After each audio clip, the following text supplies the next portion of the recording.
Palabra don Rafael Palacios Martín, presentador del pregonero.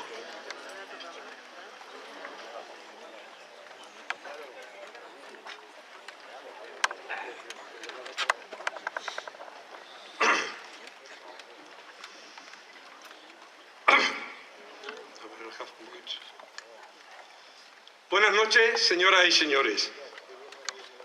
Buenas noches, excelentísima señora alcaldesa y representantes de la Corporación Municipal. Buenas noches, señor presidente y Junta Directiva de la Peña Taurina Valverdeña, Palco de Ganaderos. Buenas noches, señor director y componentes de la Banda de Música Municipal. Buenas noches a todos los presentes, valverdeños y foráneos, radioyentes y espectadores de la televisión local. Buenas noches, señor pregonero don Raúl Morales Maruri. Expreso aquí públicamente mi agradecimiento al pregonero por haberme escogido para ser su presentador y asimismo a la Peña Taurina Palco de Ganaderos, en la persona de Domingo Parreño, por haberme también cursado la invitación para este acto.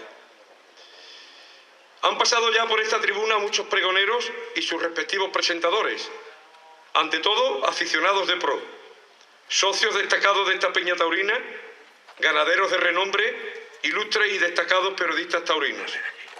Este año el pregonero, aparte de un gran aficionado, es un médico, el jefe de los servicios médicos de esta plaza durante más de 30 años.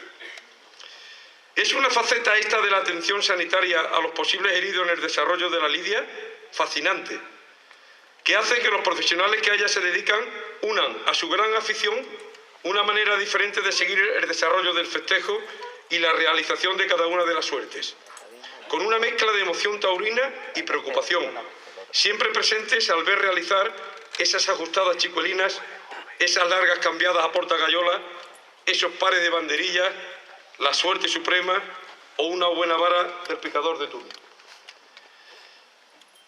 Profesionales que atienden a toreros heridos que ingresan en la enfermería emocionalmente afectados, sorprendidos en el ensimismamiento y en el éxtasis que sienten cuando están inmersos en su faena, decepcionados por tener que abandonar el ruedo, dejando inacabada la faena para la que tanto tiempo y tanta ilusión y tanta hambre de triunfo han invertido mientras se preparaban, queriendo volver al ruedo de inmediato, sabiendo que han quedado en los tendidos unos aficionados expectantes y sorprendidos ante lo acontecido y ante los que quiere volver a rematar la faena que se entruncó en un instante.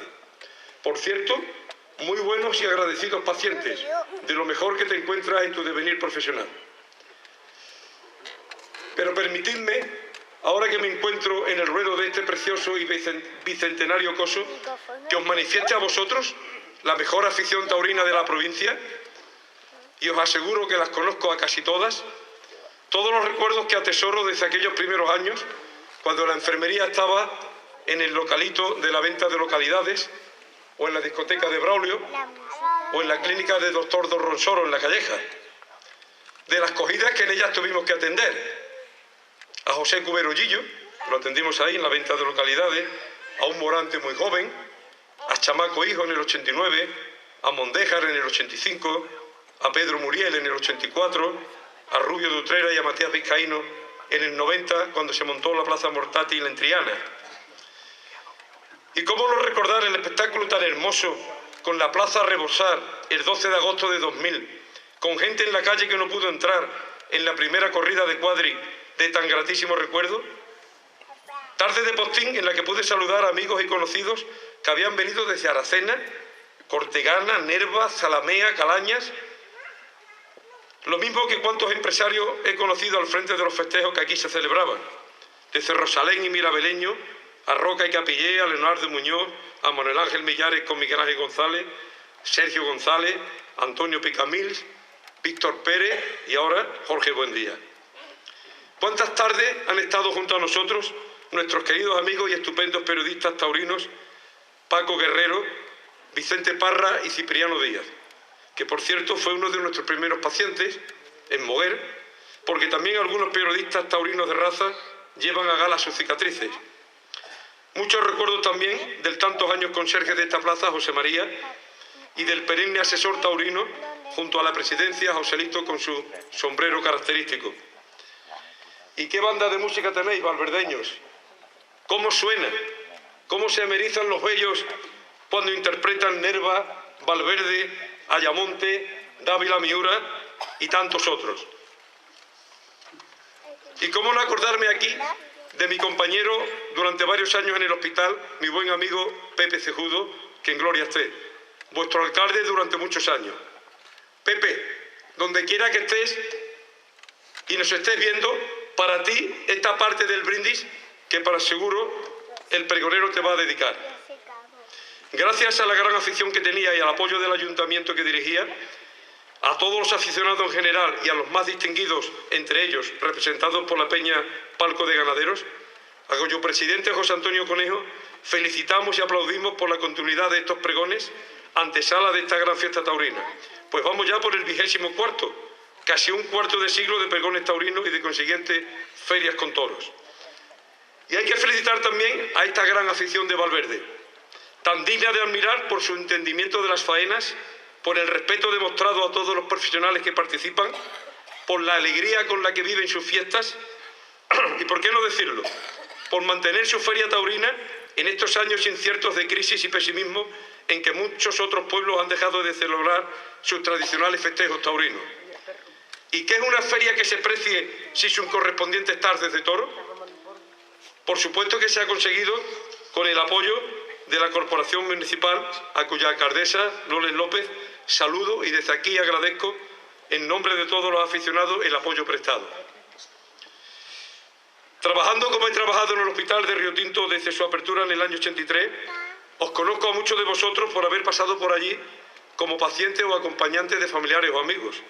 A muchos otros os conozco bastante como asistentes habituales año tras año a los tendidos de esta coqueta y bicentenaria plaza.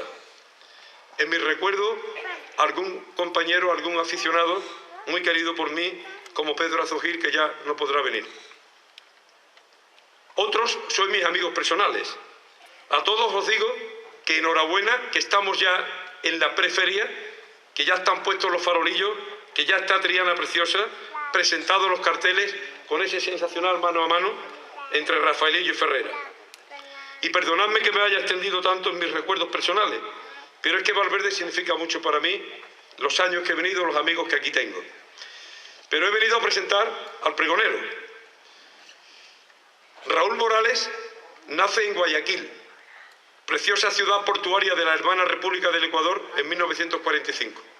Y es sevillano de adopción, pues en el año 64 viene a estudiar a Sevilla la carrera de medicina, allí conoce a su esposa, allí han nacido sus hijos y allí vive desde entonces. Y allí también nos conocimos los dos por primera vez. Quiero comentaros que aunque ahora es muy común conocer, convivir y tener amistad con personas de otras nacionalidades, por la interculturalidad propia de nuestra época y la globalización que conlleva, sin embargo, en aquellos años 60, este que os habla, natural de Aracena, no había conocido aún a ningún extranjero, y mucho menos que hablase nuestro idioma de una manera tan bonita, con esos giros hispanoamericanos, con ese dejillo que los valverdeños comprenderéis muy bien, ya que disponéis de uno propio, reconocible por todos y que a todos nos gusta tanto escuchároslo cuando lo pronunciáis. Por los intercambios culturales de los gobiernos de la época, vinieron a España en esos años 60 a estudiar carreras universitarias varios centenares de chicos y chicas procedentes de los países hermanos de Centroamérica y Sudamérica: Perú, Bolivia, Ecuador, Honduras, Panamá, Colombia. Hice amistad con muchos de ellos, pero con el que más intimé fue con Raúl Morales. Estudiábamos juntos, íbamos a fiestas, salíamos con chicas, aunque con ellas él tuvo siempre mucho más éxito que yo, debo reconocerlo. A él le debo mi otra gran afición, aparte de la taurina, y es al folclore y a la música hispanoamericana. De su mano conocí los ritmos de todos esos países. ¿Recuerdas, Raúl, el festival que montaste en el ya desaparecido Teatro San Fernando de la calle Tetuán, con todos los estudiantes de aquellos países vestidos con su ropa de cada país? Es divertido, es ingenioso, es buen compañero. Recuerdo cómo conseguía algunos ingresos extra cuando estudiante, durante los veranos, actuando en los restaurantes de la costa con su guitarra o acompañándose al piano, un instrumento que también domina. Así fuimos pasando los cursos y al final terminamos nuestra carrera. Los avatares del destino nos separaron entonces y dejamos de vernos durante varios años. Yo me fui a ejercer 2 años como médico de familia y luego hice las oposiciones MIR para anestesiología y reanimación en el Hospital Virgen del Rocío de Sevilla. Él eligió la especialidad de cirugía en el Hospital Virgen Macarena, también en Sevilla. Estando ya en el Hospital Virgen del Rocío, comencé yo a trabajar en festejos taurinos en los años 70 con el doctor don Ramón Vila, padre del actual doctor Vila, al que todos conocéis. Y en ese hospital coincido un día con mi amigo Raúl, que había ido a visitar a un paciente amigo suyo. En la conversación que mantuvimos, salió el comentario de que el próximo domingo me iba yo a un festejo taurino en Ayamonte con el referido doctor Vila. Y entonces allí me comunica que desde hace unos meses se está dedicando a la cirugía taurina y no encuentra ningún anestesiólogo aficionado que lo acompañe y forme equipo con él. Me pide insistentemente que lo acompañe a los festejos, me hace casi chantaje con nuestra antigua amistad, que si no lo acompaño tendrá que renunciar, y así comenzó nuestra andadura hace ya 35 años. Sin apenas material, que fuimos adquiriendo poco a poco por aquellas carreteras y pueblos que él no conocía, con arrojo y mucha afición, y por qué no decirlo, con mucho miedo a veces, fuimos recorriendo todas las plazas de nuestra provincia, muchas de Sevilla y Cádiz, y algunas incluso de Badajoz y de Córdoba. Y de poseer escasos conocimientos de tauromaquia en aquellos momentos, se ha convertido actualmente, hace ya mucho tiempo, en un gran conocedor y un amante del mundo taurino. Es un gran profesional, por cuyas manos han pasado muchos toreros heridos de oro y de plata. Me vienen a la memoria Espartaco, Javier Buendía, Rivera Ordóñez, Luis Vilches, Uceda Leal. Su presencia en la enfermería produce gran tranquilidad a los profesionales que actúan cada tarde. A su lado, me ha tocado conocer la inauguración de diversos cosos taurinos de nueva construcción, en el diseño de cuyas respectivas enfermerías hemos participado como equipo. Por ejemplo, Niebla, Espartinas, La Algaba.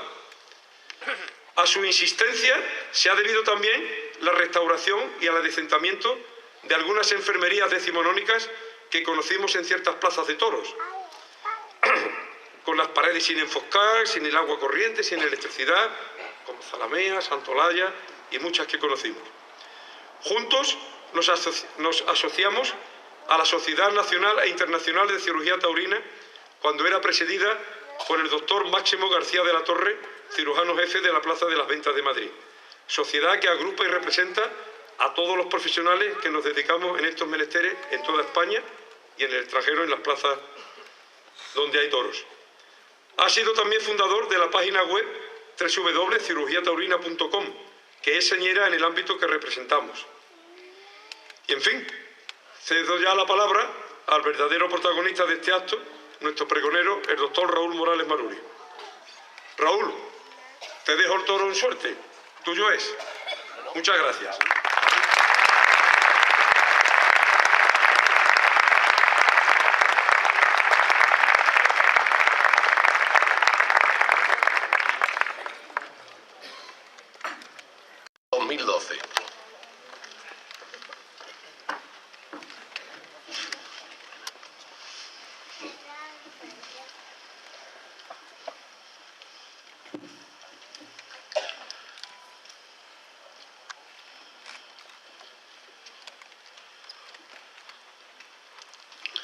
Antes que nada, agradecer desde el fondo de mi corazón a mi amigo Rafael Palacios, que se nota que es amigo mío.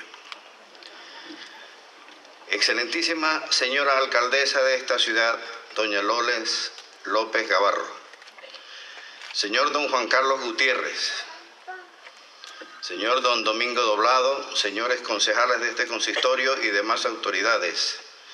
Señor presidente de la Peña, Palco de Ganaderos, don José María Conejo, señores de la prensa, señor Garrido, director de la banda de música, señores asistentes. Antes que nada, quiero agradecer públicamente a la señora alcaldesa de Valverde del Camino, al señor Gutiérrez, y a quienes hicieran posible que, a pesar del giro político en esta ciudad, se haya decidido seguir contando con nuestra colaboración, que desde ya les garantizo tendrá que ser diáfana, noble, para al menos estar a la altura de ustedes. Máxime cuando sé las presiones que han tenido que soslayar.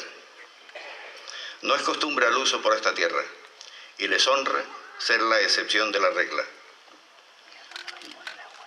Vengo cargado de tiempo, historia y muchos papeles con los que agradecer a quienes me encargan pregonar la feria taurina de esta ciudad. Igual debieron encontrar a alguien menos inútil que yo. Al menos los libros los he releído y he vuelto a recordar en parte la mucha vida ligada a ellos, vida de la que también como ustedes hemos sido protagonistas. Lo menos que debo hacer hoy es volver a dar las gracias a quienes me encomendaron esta dulce tarea que es recordar. Quiero también agradecer a mi amigo don José Borrero por el libro de todos los pregones anteriores, que me facilitaron la revisión, y confesarle que tuve que sacar copia del mismo, para no desgraciar su maravilla con mis subrayados. Vuelvo a empaparme de los toros en Valverde, también obra de don José Borrero y don José Antonio Romero, así como también otro de mis libros de cabecera, Ingleses en Valverde. Creo firmemente que la fiesta nacional tan denodada hoy debe ser defendida y puesta en su justo sitio. Ojalá tenga la lucidez para encuadrarla con justicia y defender con este alegato lo que es parte de la misma historia de la cultura, ya no de Andalucía o de España, sino de la Europa con mayúsculas y del mundo. Pero eso será más adelante.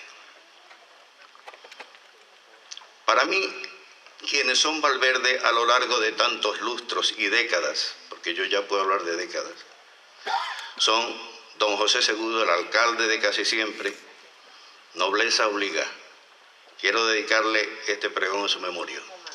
Va por ti, Pepe.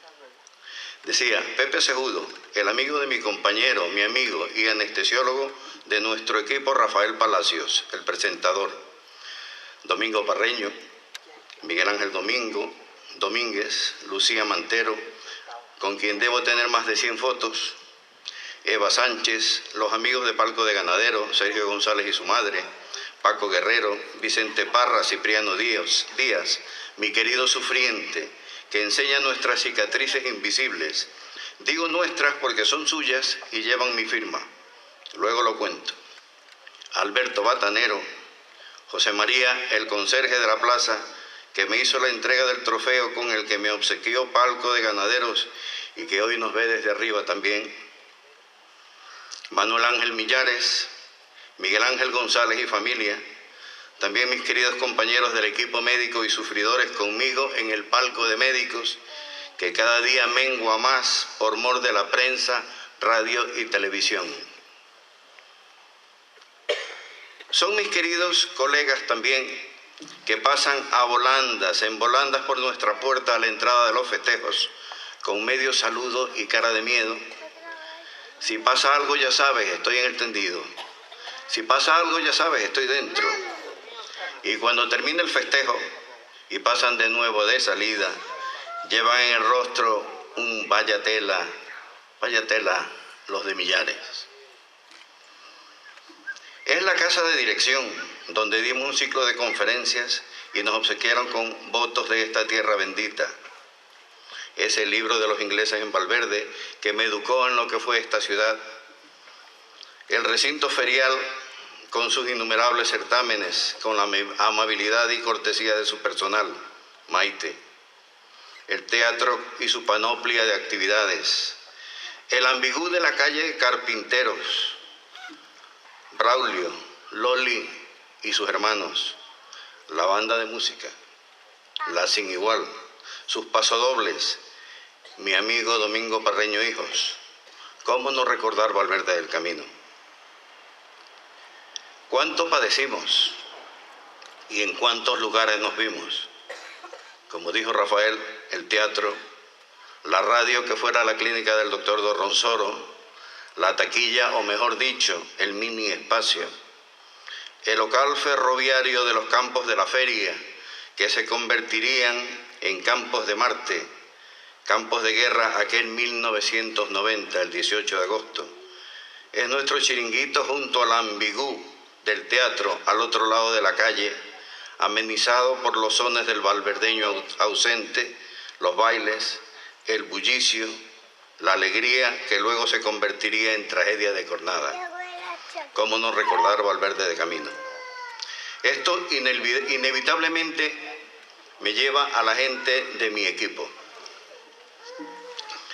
Hablar de Palacios, don Juan Arenas, mi maestro universitario que me enseñó a dar mis primeros puntos de sutura, Cristina, la mujer de Rafa, teníamos que conseguir un sitio definitivo en condiciones, pero se resistían. Nosotros también tuvimos esas edades. Ahí pueden ver a Rafael con pelo y a mí con menos pelo que él, claro. Y con muchos menos años y bigote. Pero al fin logré engañar a Pepe Sejudo y a Miguel Ángel y le saqué una gran enfermería. ¿Cuánto trabajo costó? A plazos. Aunque fuera a plazos. Hace 10 años, Palco de Ganaderos premió al equipo en mi nombre por 25 años de cirugía taurina en Valverde. 2 años montamos el pabellón de la Feria del Toro y el personal del ayuntamiento visitaba mi casa a recoger y entregar tereques sabiendo que iban a su casa, igual que yo vengo a mis predios. ¿Cómo no recordar Valverde del camino? Son mis vivencias de Valverde. La obligada ceremonia de la visita de las autoridades a nuestra cueva, las fotos de rigor, las congratulaciones por el nuevo quirófano y en efecto, sí, logramos montar al fin la enfermería. Logramos una gran enfermería. ¿Cuánto le costó a Alberto Batanero montar el pesado sistema de lámparas de quirófano? Y callado me tenía reservada una sorpresa. Al llegar me esperaba en la enfermería y yo como siempre no me di cuenta de nada. Señaló hacia arriba y me dio el alegrón del siglo. Había puesto el techo de escayola sin decirme una sola palabra. ¿Cómo no recordar Valverde del camino? Veo que he terminado alardeando y es mucho, pero allí se han hecho faenas de orejas. Y no solamente por mi parte, ni mucho menos. ¿Cuántos y cuántos toreros atendimos a lo largo del tiempo? ¿Cuántos de los que están aquí pueden llevar la firma de mis colegas y la mía en su anatomía? Que le pregunten a un celebérrimo periodista onubense si se acuerda de la suya y del susto del callejón en Moguer junto a Manili y Paco 100 kilómetros y el pavo que los arrolló y los dejó tirados en el albero. ¿Cuántos recuerdos? ¿Cómo no recordar Valverde? Por cierto, Cipriano Díaz, que es de quien estoy hablando, juega a que no le encuentra la cicatriz en la mano. Aquel día entró en nuestra jurisdicción como un velero, en posición horizontal y con 2 palos mayores clavados. Ustedes no saben lo que debe molestar unas banderillas clavadas haciendo palanca al moverse dentro de tus carnes. Otra visita célebre fue el bautismo de sangre de Tono Chamaco, 1989, una cornadita perianal que aumentó nuestra familia de amigos. Familia de amigos, términos que hacen pensar. Eso es la cirugía taurina. David Pedrada y sus 2 trayectorias en la cara interna del muslo izquierdo. Zarate, a quien vimos en tardes de triunfo aquí mismo, y al correr de los años operábamos con una cornada de 25 centímetros sin que el burel siquiera le rompiera la piel.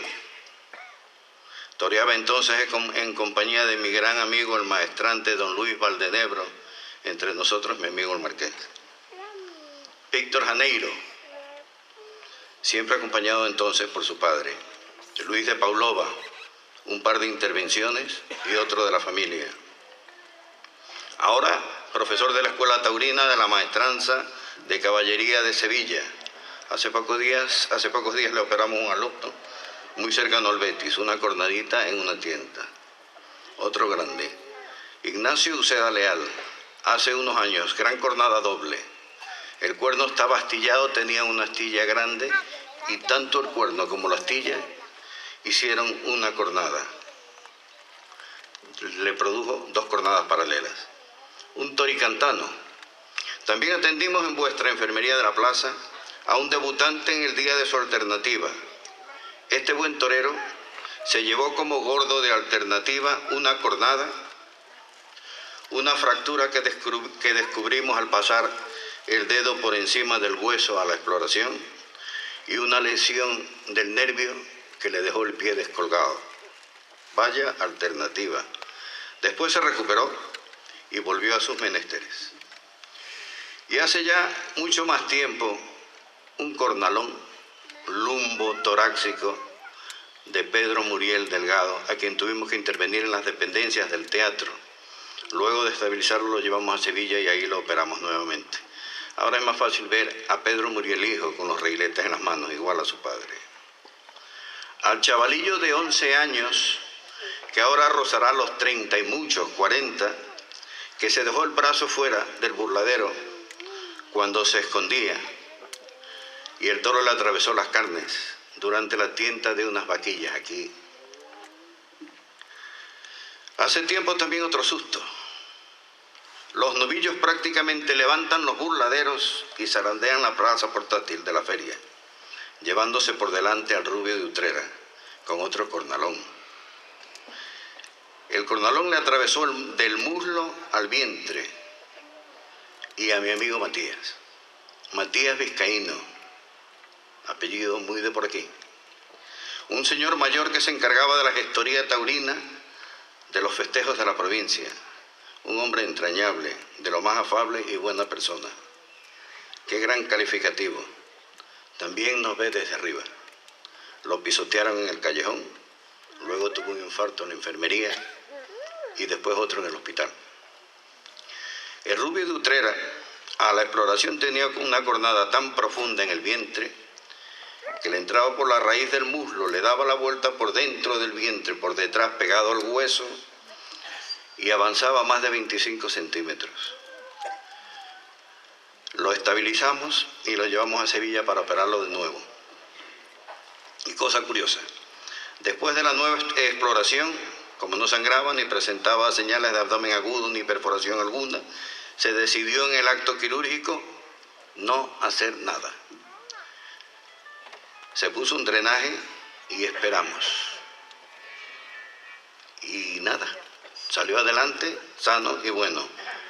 Yo les garantizo que llevaba una de las cornadas más importantes que he visto. Y fíjense ustedes que no le hicimos nada. Otro recuerdo grabado a fuego en mi mente, un novillero, Antonio Mondéjar. Más bien debí decir el gladiador Antonio Mondéjar, héroe o guerrero. Hubo un abandono doble del resto de los actuantes por cambio de ganadería y tamaño de los morlacos. Y al torero no se le ocurre otra cosa que matar él solo los 6 novillos. Yo me quería morir, claro. Agosto de 1985, Toracos de Prieto de la Cal. Yo creo que esa fue una de las peores tardes. Aquel hombre muchacho hizo más de lo que pudo. Al final del 5.º toro tuvo que entrar en la enfermería y no lo dejamos salir más, aunque desde dentro del ruedo lo forzaran a que saliera. Además de la paliza, tenía un verdadero ataque de nervios. Al 6.º toro lo mató el sobresaliente, el niño del Aral, que me acuerdo que también se hirió la mano y tuvimos que operarlo. El malogrado Gillo, como dijo Rafael, con alguna cosa que yo no me acuerdo qué fue. Me acuerdo que lo atendimos, pero no doy con qué fue. Pero con esto no se crean que los toreros van a la enfermería por pequeñeces. Si pueden, no la pisan. Es a veces dificilísimo hacer que accedan a acompañarnos. Me viene a la memoria una escena en Las Colombinas en la que yo casi corría dándole vueltas a la mesa de operaciones tras un figurón de la tauromaquia para ponerle un pinchazo. Por curiosidad, cuando preparaba estas notas conté las asistencias a las que he hecho breve referencia. Son aproximadamente 15, ni mucho menos todas, quizás las más comprometidas, de las que me acordaba así de pronto. Como la tarde que me llegó hace poco un animador vestido de arlequín, inerte, hace un par de años, lívido, y nos dio el susto de nuestra vida. Y poco después otro, listo de papeles, inconsciente, los dos. El primero traía un golpe en el vientre y a este lo vimos desde el palco. Nuestro palco es aquel que está allí, el que nos se achica cada año con la prensa y con la tele. Al primero lo vimos desde el palco, pero al segundo ya no lo pudimos ver, ya estábamos trabajando. Los dos terminaron en la UCI del Comarcal y se quedaron un par de días. Fíjense ustedes lo importante que puede llegar a ser un porrazo. El uno un porrazo en el plexo solar y el otro no me acuerdo exactamente, pero me parece que fue un porrazo en la cabeza. Como cuando entra alguna flamenca con traje y todo, o chicas con sus camisetas de colores de las peñas, blancas de muerte o con una sonrisa de valentía iluminando el rostro, pero asustadas y a punto de que las pongamos otra vez, a punto para seguir. Como veis, los médicos pasamos lo nuestro allí dentro. Como segunda parte, y el pregón pretende tener 3 partes, quiero aludir a lo que es la cultura y el toro, y aludir a lo que es o que debe ser la defensa de nuestra fiesta nacional con respecto a todos aquellos que la quieren machacar. Esta es la parte de la literatura. Federico García Lorca, a la hora de opinar sobre la fiesta de los toros, dijo: creo que los toros es la fiesta más culta que hay en el mundo. El toreo es probablemente la riqueza poética y vital de España. El gran poeta granadino era un gran aficionado y la defendió siempre de los ataques de quienes la calificaban de bárbara y de inculta. A los anales de la poesía ha pasado su llanto por Sánchez Mejías, cuando a este lo mató el toro granadino en Manzanares el 11 de agosto de 1934. Por las gradas sube Ignacio con toda su muerte a cuestas. Buscaba el amanecer y el amanecer no era. Busca su perfil seguro y el sueño lo desorienta. Buscaba su hermoso cuerpo y encontró su sangre abierta. No me digáis que la vea, no quiero sentir el chorro cada vez con menos fuerza. No hubo príncipe en Sevilla que compararse le pueda, ni espada como su espada, ni corazón tan de veras. Qué gran torero en la plaza, qué gran serrano en la sierra, qué blando con las espigas, qué duro con las espuelas. Qué tierno con el rocío, qué deslumbrante en la fiesta, qué tremendo con las últimas banderillas de tiniebla, pero ya duerme sin fin, ya los musgos y la hierba abren con dedos seguros la flor de su calavera. Rafael Alberti, a Rafael le faltaba sentirse torero, y el 14 de julio del 27 se vistió de luces e hizo el paseillo en la cuadrilla de Sánchez Mejías, en la plaza de Pontevedra. Durante su exilio en América asistió a todas las corridas que pudo y entabló una gran amistad con Dominguín, al que desde Venezuela le escribió: vuelvo a los toros por ti, yo Rafael, por ti al ruedo, ay, con más años que miedo. Y si Rafael Alberti fue torero de ocasión, el director teatral Salvador Tábora lo fue de verdad. Y figuraba en la cuadrilla del rejoneador Salvador Guardiola en la trágica tarde en que éste murió al ser cogido en el coso taurino de Palma de Mallorca. Numerosas frases perpetúan asimismo la admiración por el arte de torear. Numerosas frases de gente culta, de gente de la literatura. Manuel Machado dijo, antes de poeta, hubiera preferido ser un buen banderillero. Ortega y Gasset, hubiera cambiado mi fama por la gloria que solo es dable a los matadores de toros. Pérez de Ayala, si fuera presidente del gobierno, suprimiría las corridas de toros. Pero como afortunadamente no lo soy, pues no me pierdo ni una. A Gerardo Diego le preguntaron una vez cómo era posible que en Santander hubiese presenciado una corrida por la mañana, otra por la tarde y la tercera por la noche. Y se limitó a decir, todos los días deberían ser así. El único que se salió un poco de tono fue el Nobel Jacinto Benavente, al que le preguntaron si le gustaban los toros. Y respondió, si sé de ser sincero, me gustan bastante más los toreros. Pablo Ruiz Picasso confesó en más de una ocasión que curaba su nostalgia asistiendo a todas las corridas que se celebraban en Nimes y otras plazas al sur de Francia. Entabló una gran amistad con Luis Miguel Dominguín, al que bautizó a su hija Paola. De todos es conocida la pasión de Orson Welles y de Ernest Hemingway por los toros y su amistad con el Niño de la Palma.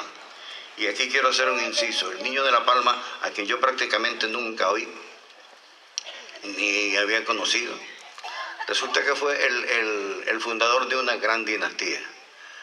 La dinastía que lleva en su gente a toreros tan señeros como Ordóñez, como Antonio Ordóñez. Él fue el Niño de la Palma. Cuando salió, Carrochano dijo, se llama Cayetano y es ronda. Ya vio en él lo que podía llegar a ser. Fue el padre de Antonio Ordóñez fue el padre de Carmina Ordóñez, y Carmina Ordóñez fue la madre de toreros que conocemos, como Francisco Rivero Ordóñez y Cayetano, que en alguno de ellos también pertenece a nuestra familia.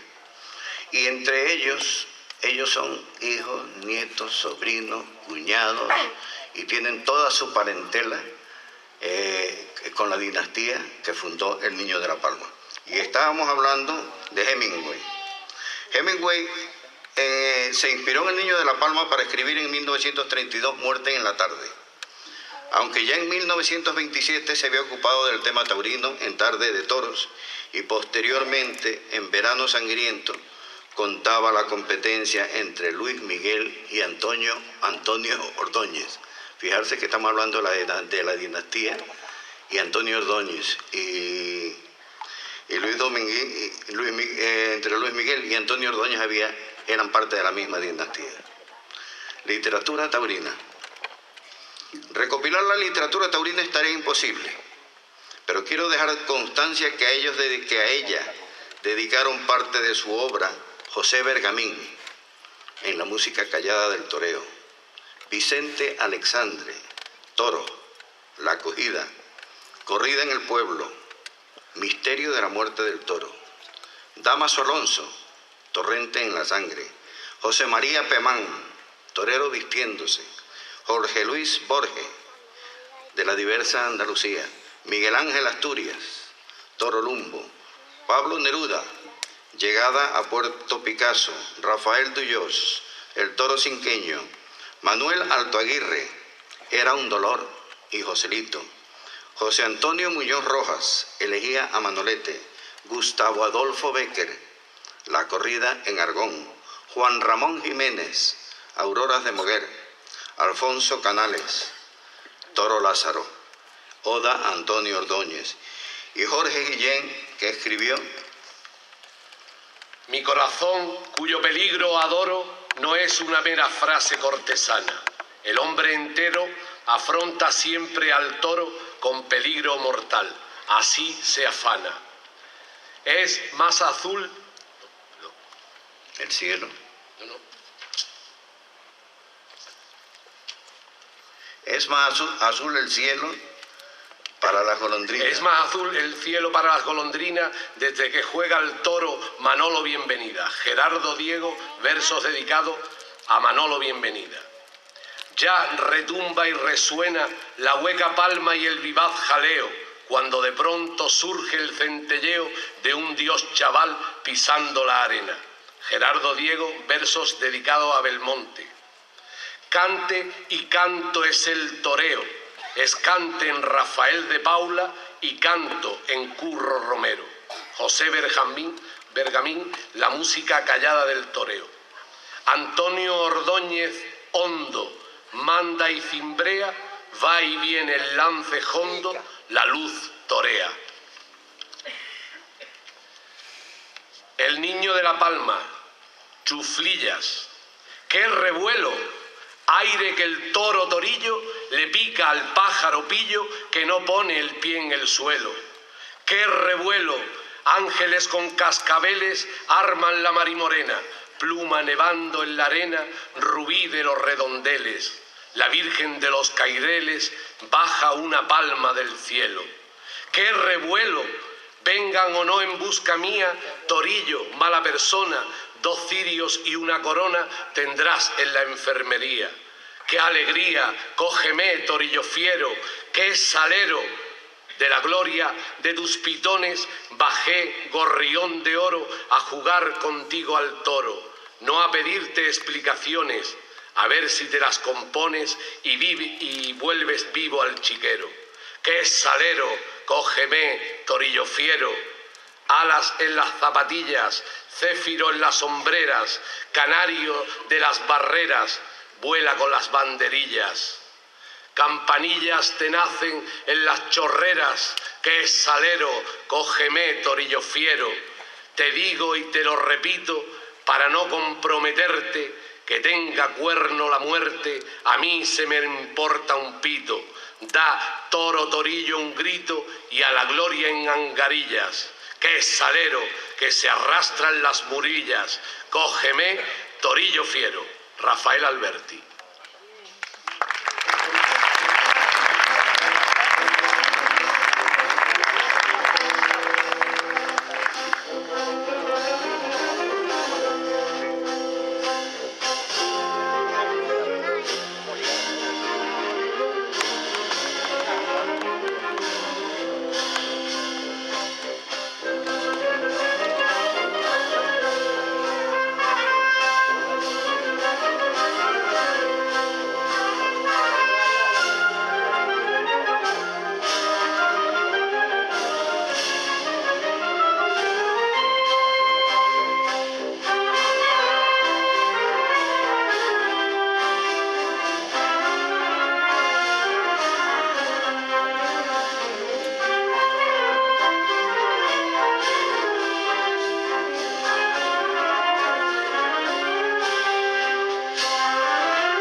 Ya para terminar, vamos a hablar algo de historia, de la historia. Hemos hablado de la cultura, de la literatura, la historia también es cultura, y su entronque cultural con la fiesta de los toros. Hace pocos meses surge la noticia de que algunas de las pinturas rupestres podrían datarse de 20.000 años antes que los aceptados hasta entonces, o sea, hace de 25.000, 30.000 años. Pero hace pocos días, el día 30 de julio de 2012, hace 13 días, leo en internet: la sociedad moderna pudo haber comenzado antes de lo pensado. Flechas con la punta envenenada y joyería hecha con cuentas de huevos de avestruz encontradas en Sudáfrica muestran que la cultura moderna en el área posiblemente surgió unos 30.000 años antes de lo que se pensaba hasta ahora. Los hallazgos publicados en la Gaceta de Proceedings of the National Academy of Science muestran que los artefactos de 44.000 años de antigüedad son característicos de los cazadores-recolectores de la cultura San, S-A-N, San. Los descendientes de este pueblo, del pueblo San, viven hoy en el sur de África y por eso a los objetos encontrados se les puede seguir la pista claramente hasta la cultura moderna. La investigadora sudafricana dijo que los hallazgos son el ejemplo más antiguo del comportamiento moderno como el que conocemos hoy. Agregó que los hallazgos refuerzan la teoría de que el hombre moderno vino del sur de África. Este hallazgo hecho en la cueva de la frontera, cerca de la frontera noreste de Sudáfrica y Suazilandia, es un paquete completo de artefactos de joyería y de cacería, hecha con cuentas de huevos de avestruz. Los investigadores dicen que en sus artículos que la gente de Border Cave utilizaba las flechas con veneno para cazar y colocaban grabados en espiral en las puntas de las flechas para indicar el propietario de quien había matado, el propietario de la flecha. En la práctica posterior ha sido preservada, en la práctica posterior esto ha sido preservado en la cultura San. Es decir, que estos señores, si ahora vamos a matar un jabalí y nos presentamos entre 5 y pegamos 5 tiros, ninguno sabe quién ha matado al jabalí. Sin embargo, estos señores ya hace 44.000 años sabían quién era el autor de la muerte del animal, del toro, del uro, de lo que fuera. Estas señales de progreso que muestran quizás los vestigios más antiguos de la cultura moderna en lo que se conoce como la edad de piedra tardía, coincidiría con la primera migración conocida de humanos de África a Europa. Hablamos del hombre moderno, es decir, de un hombre similar a nosotros, un hombre que ha evolucionado a lo largo de los milenios. Los primeros vestigios datan de hace 60 millones de años, cuando el simio empieza a cambiar.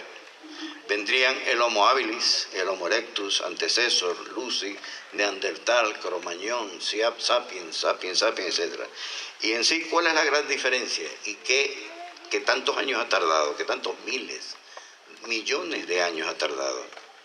La diferencia genómica, por ejemplo, entre nosotros y el chimpancé, aunque no lo podamos o no lo queramos creer, la diferencia genómica cromosómica es de solamente un 1%. Somos un chimpancé más un 1% de diferencia.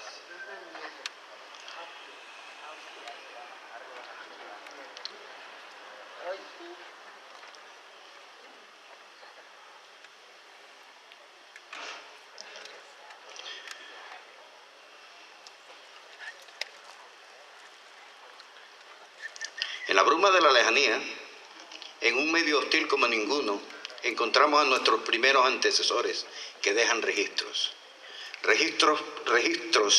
previos en decenas de miles de años a la escritura y al arado.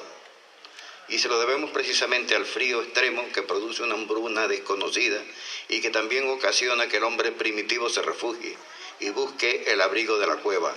Se refugia en las cavernas y nos lega estos datos que no desaparecen con la erosión y permite por primera vez que la sensibilidad de nuestros ancestros se refleje en los techos, las paredes y el suelo de las cuevas.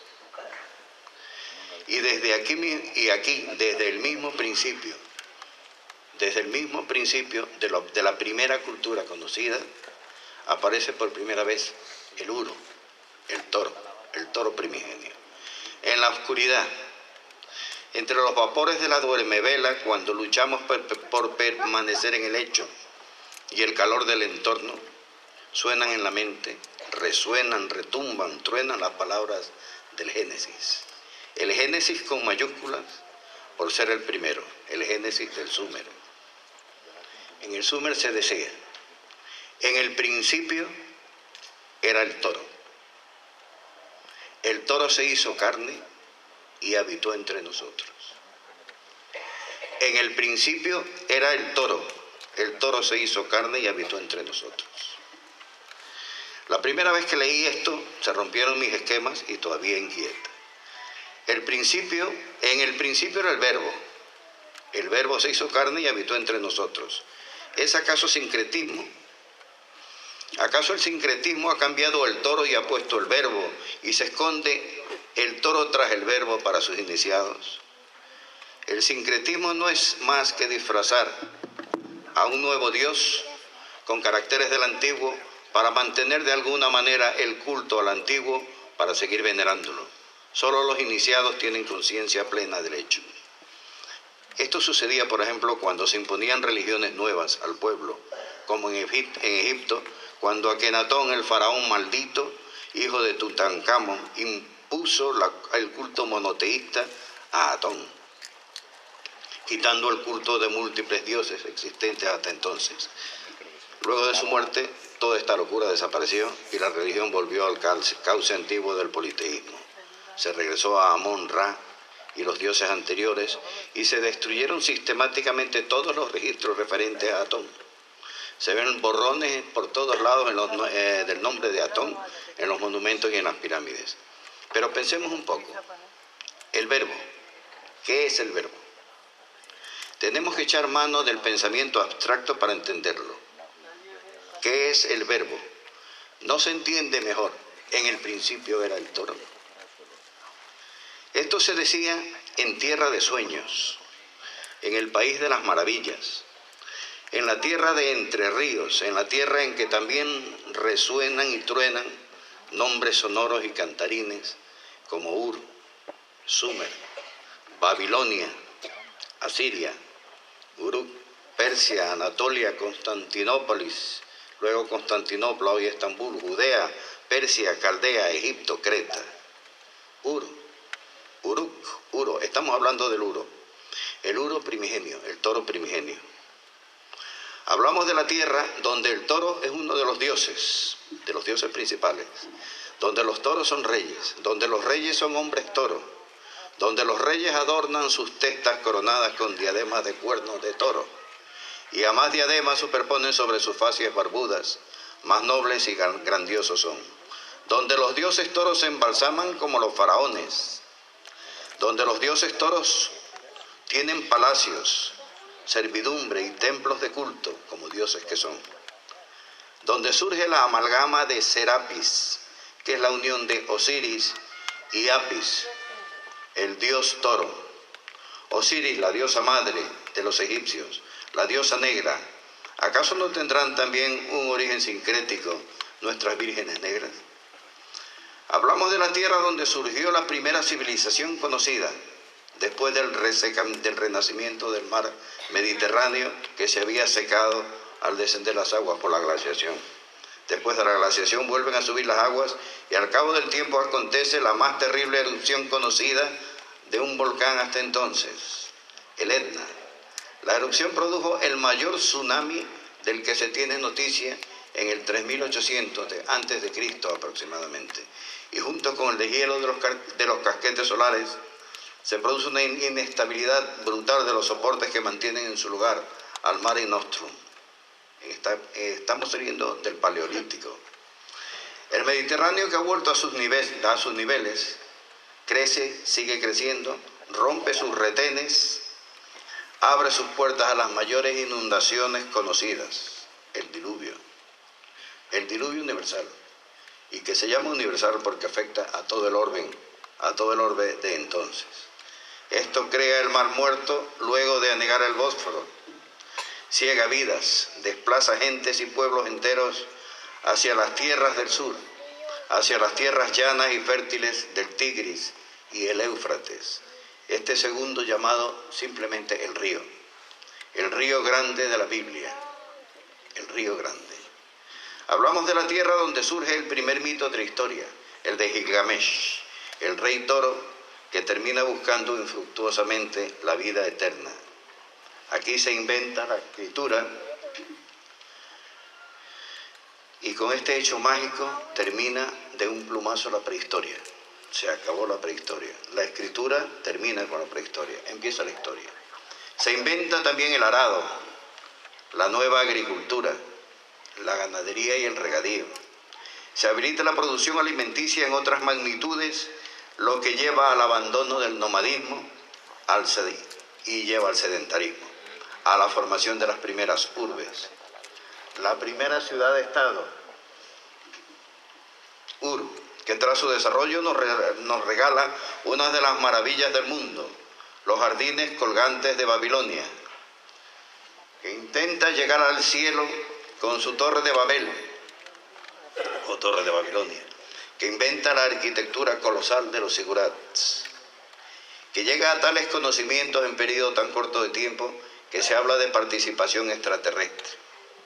Se llega a semejante adelanto científico que estamos hablando de hace 5.000, 6.000 años.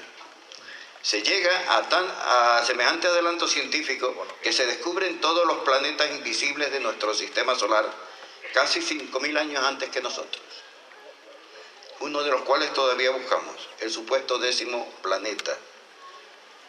El saber astronómico es tan vasto que se llega a conocer hasta la precesión de los equinoccios. Inventan la rueda. Más tarde da al mundo la primera ley escrita, el Código de Hammurabi. Inventa el sistema de numeración sexagesimal, el calendario de 12 meses y 360 días, 4.000 y pico de años antes que los mayas. Señores, esto es cultura. Esta es tierra de toros. Esta es la tierra de la cultura, la tierra en que continúa lo que ya exhibían las ocultas cavernas rupestres y la que nos mantiene enjaretados a la cultura del toro. Esta es la mismísima base de nuestra cultura, la que dibujó toros cavernícolas en escenas de caza, en escenas esquemáticas del arte rupestre avanzado que podrían catalogarse ya como manifestaciones de divertimento. Vemos este gráfico. En este gráfico, que pertenece a una cueva en Soria, esto es el toro de Hachos. Aquí se ve o se percibe un toro con un par de túmulos en su dorso y una persona con sus dos piernas aquí enseñándole algo que parece ser un engaño. Es lo más parecido que se podría pensar viendo este gráfico. Esto ya es... Al principio teníamos la pintura normal, la pintura que veía figuras y las dibujaba. Ya este arte es esquemático, es como la pintura picasiana después de la pintura que hubo antes. Fíjense ustedes la similitud, volvemos a la misma similitud que encontrábamos antes en la cultura San. Las mismas cosas que pasan ahora, pasaron hace muchísimos miles de años. Abajo tenemos otra imagen en la que se ve a alguien con un engaño en la mano. Un poco al lado se ve una imagen de un toro siguiendo un engaño. Aquí abajo vemos un recortador, una persona saltando con una pértiga, con una garrocha. Señores, que esto no son cosas nuevas, que es a donde yo pretendía llegar y esto se me ha apagado. Que era a donde yo quería llegar, a conectarnos con el tema que nos ocupa hoy. Esta es la mismísima base de nuestra cultura, la que dibujó toros cavernícolas en escenas de caza, en escenas esquemáticas del arte rupestre avanzado, que podrían ya catalogarse como manifestaciones de divertimento, que dibuja grupos de personas junto a toros y en escenas de caza, que parecen presentar el engaño ante un toro, que esquematiza un doble túmulo de ramas sobre la cabeza y el torso o la cola del toro para prenderle fuego, vestigio de los actuales juegos de valentía ante un uno, prolegómenos de lo que será el toro de fuego. Algo después en Creta encontramos un toro polícromo.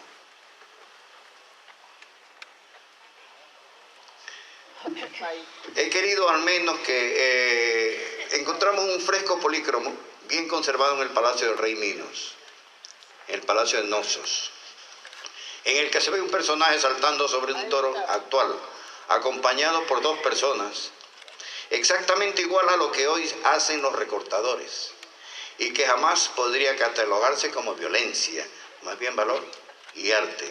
He querido que al menos este gráfico minoico figure en la documentación de esta noche de la revista, para que ustedes lo disfruten como yo lo he disfrutado. La similitud es extraordinaria. ¿Existieron recortadores entonces? No hace falta palabras. A mí no se me ocurre otra cosa que no sea eso. Este es un documento de hace aproximadamente 4.000, 4.500 años. Estrabón, cuando se refiere a la vestimenta y el carácter de los íberos, dice: los hombres de la Bastetania o íberos van vestidos de negro, llevan los más el sagos, con el cual duermen en sus lechos de paja. Este sagos o saco es el que los romanos llamaron sagum, por ellos muy apreciado, pues se trataba de una prenda de vestir utilísima a modo de manto de lana, antecedente de la capa de España, de la capa española con la que se toreaba y de la que se deriva la capa de torear. Los pueblos de la antigua Galia tuvieron al toro por Dios en las selvas y en sus templos, un ídolo de estaño. El becerro que adoraron los israelitas fue de oro o de bronce, que le representa. Era el objeto de sus adoraciones, siendo el juramento más solemne el que se hacía en su nombre. Asegura Gregorio Tours que adoraron al toro los galos, tanto como los israelitas, 4.000 años después los celtas, y nos acercamos más a nuestra cultura española. En sus monumentos célticos se halló una cabeza de toro en oro, imagen que llevaban los celtas en sus enseñas militares. Un reciente y valiosísimo trabajo, El toro en el Mediterráneo, la profesora Cristina Delgado Linacero rastrea este doble papel fundamental del toro, el económico-social a la vez que simbólico y religioso, desde el sexto milenio antes de Cristo, partiendo de pinturas halladas hace poco en unos santuarios prehistóricos de Anatolia, Turquía. Ello no hace sino confirmar que antes incluso que por la cuenca mediterránea, el culto al toro estaba extendido por el Asia mesopotámica, desde donde se extendió a Egipto, por el sur del Mediterráneo y a Grecia, y luego a Egipto, donde también se dieron en el país de las pirámides fuegos taurinos. Como también lo atestiguan muchas leyendas en las que los humanos participan con los dioses de igual a igual, como la de los raptos de los toros de Gerión, rey de Tartesios, la leyenda de Hércules, o la leyenda del rapto de Europa por el toro, o la leyenda del Minotauro, en la que Ariadna conduce a Teseo por el laberinto y después de lucha sin cuartel, con la espada, al igual que un torero, mata al Minotauro y recibe su merecido premio. Vamos, que no se parece en nada a lo que podría pensarse o podrían estar ustedes pensando. Solo faltan las orejas y el rabo. Y que después de todos estos datos absolutamente contrastables, porque todo esto es auténtico, se dude de la relación de la tradición milenaria afro-indo-europea que empieza en los albores de las civilizaciones y la fiesta nacional que aquí venimos a festejar. Todos estos datos tomados muy a vuela pluma no pretenden tener razón, ni convencer a nadie, ni convencer de nada. Solamente han intentado ser auténticos y solo pretenden conseguir que este sentimiento de culpa que se nos quiere inculcar en base a un malentendido idealismo moderno debe revisarse a la luz de la historia. No se puede ser tan malo, no puede ser tan malo lo que la tradición nos ha enseñado desde el origen de los miedos y del tiempo, sobre todo cuando es un fenómeno casi tan universal como el diluvio, como se acaba de ver, y comparte gran parte del mundo antiguo, grabándose a sangre y fuego en el alma colectiva. A lo mejor se puede llegar a la conclusión de que esta misma, la historia, es la que ha marcado el rumbo a seguir a través de milenios de vivencias aderezada con pánico, sinsabores y sensaciones ambiguas, pero enriquecedoras, que en principio nos daría muerte por su propia esencia del animal. Luego nos daría carne de caza, y luego de convivencia permanente con el supremo Uro, poderoso, fértil, inseminador, lo convertiríamos en Dios para finalmente intentar dominarlo a pesar de jugarnos la vida. Porque esta es la relación hombre-toro. No es más que la historia